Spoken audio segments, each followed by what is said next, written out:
Wake that ass up. Early in the morning. The Breakfast Club.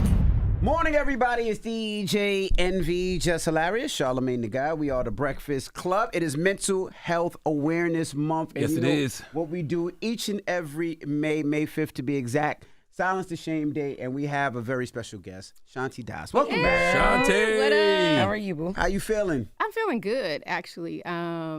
So 10 years ago, I almost took my own life.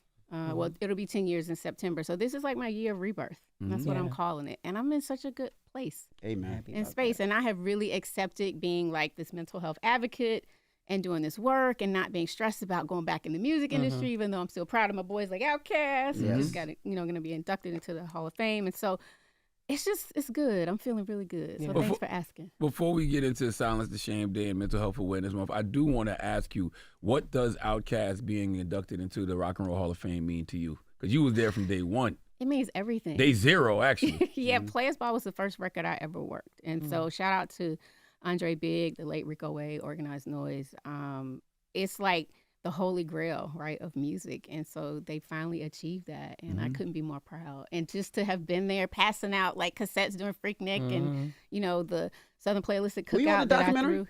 The Freaknik documentary? Yeah, you was on that, right? Yeah, I did see you on there. When they were talking about you were giving out, you'd have to go there and give out cassettes and to this and all day, that. it's crazy. Like, whenever I see Too Short, he was like, yo, you gave me that cassette and was like, yo, check out my new group, Outkast. They're going to be dope. And we laugh about it all the time. Did you know that Outkast would become the global iconic superstars that they became? I mean, you never know, right? But I had the O on my chest, right? The L on my chest, LaFace, Outkast. And I just was really committed and dedicated because I knew that the A was going to support them. It was a different sound. And like, in Atlanta, we grew up supporting East Coast rap, West Coast rap, but we didn't really have our own, even though we had people like Sade, they hadn't really received national attention, right?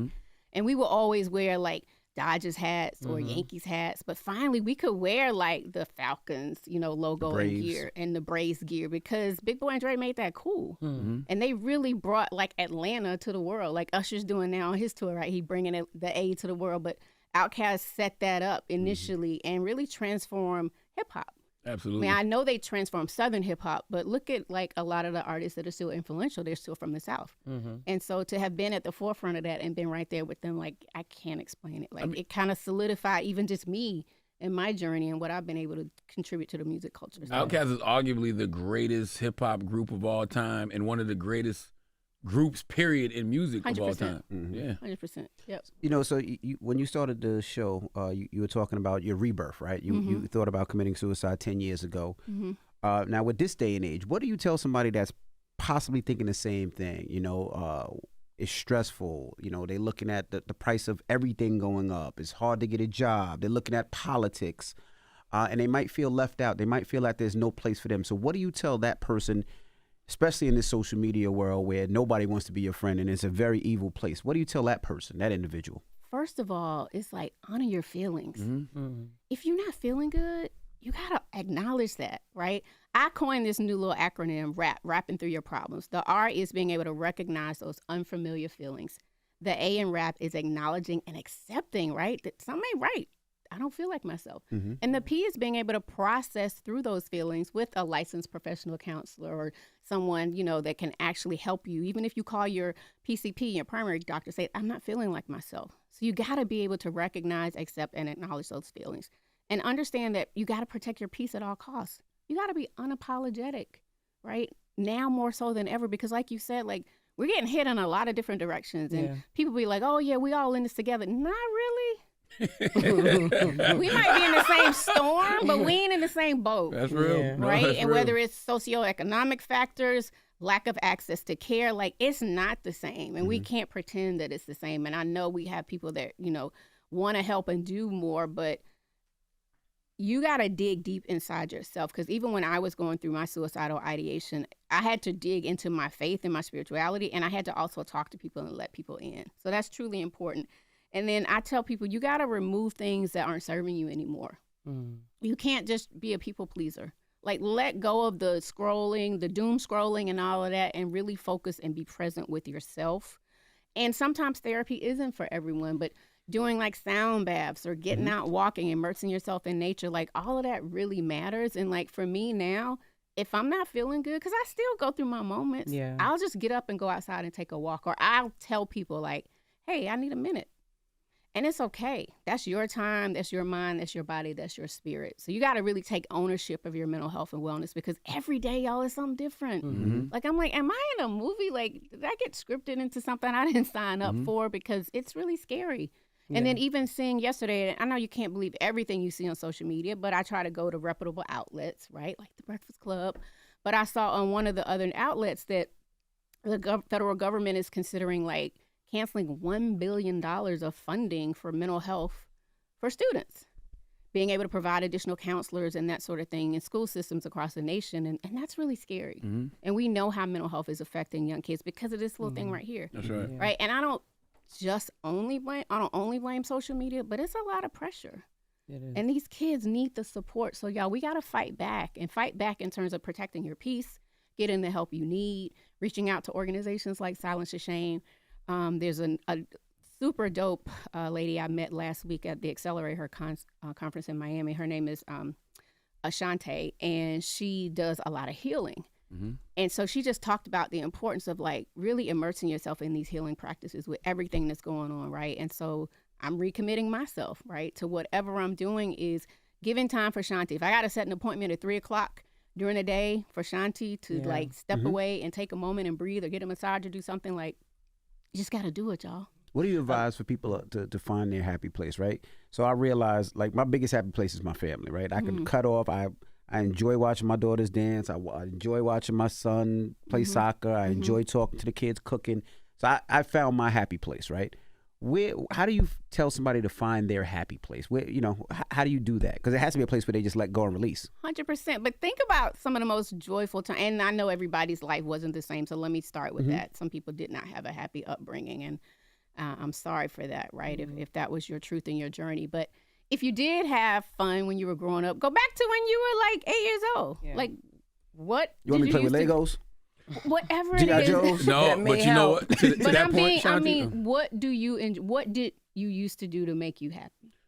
playing outside. That's why I love grounding so much. I tell adults that all the time. Take your shoes off, especially now at this moment. Take your shoes off, take your socks off, go walk around barefoot in the grass. Just run around the yard, breathe some good air, ride your bike. Like, think about how joyous you felt as a kid when you simply played outside. I was over at my cousin's house the other day, and I started playing with the Rubik's Cube, and I was like, yo, I forgot how much I love this. And it had me going for like an hour.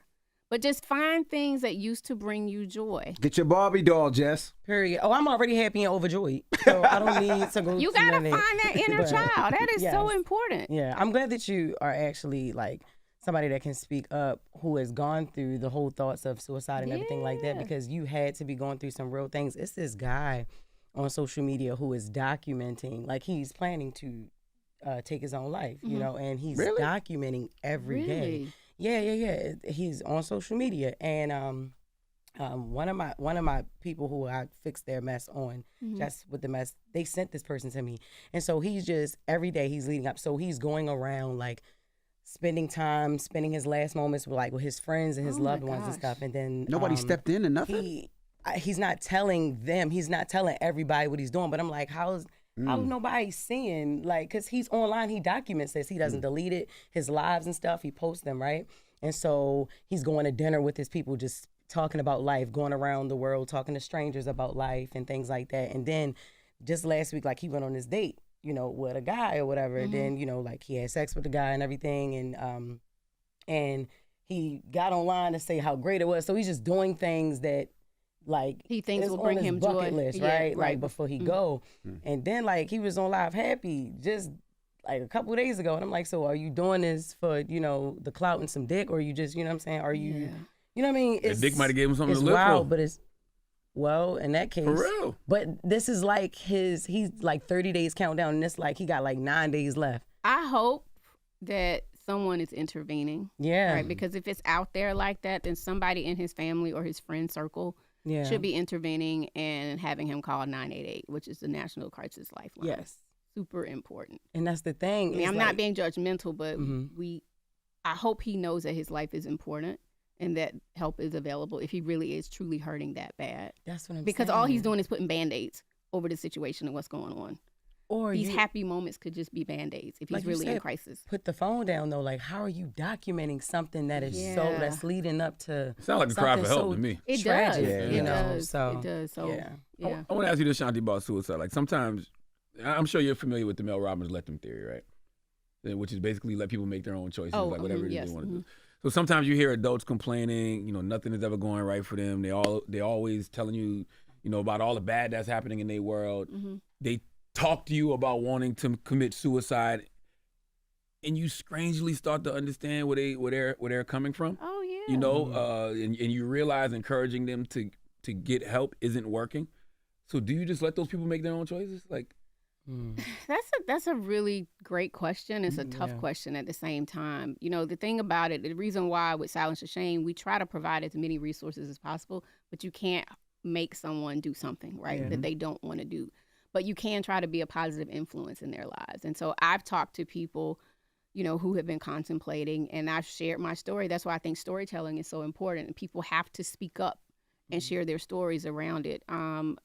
I don't think you just kind of like relinquish everything and let it go, but you try to be there for them and keep encouraging them as much as possible and putting resources in front of them and showing them how other people have survived. Because the last thing you want to do is kind of wash your hands of it, and then, a week or two later, something happens. Yeah. But then, yes, you're right, but then we also got to protect our peace. Oh, 100%. So it's just like... So you do it to the extent, to your point, that you are kind of protecting your peace. Because, again, people have choices, right? God gave man and woman choice.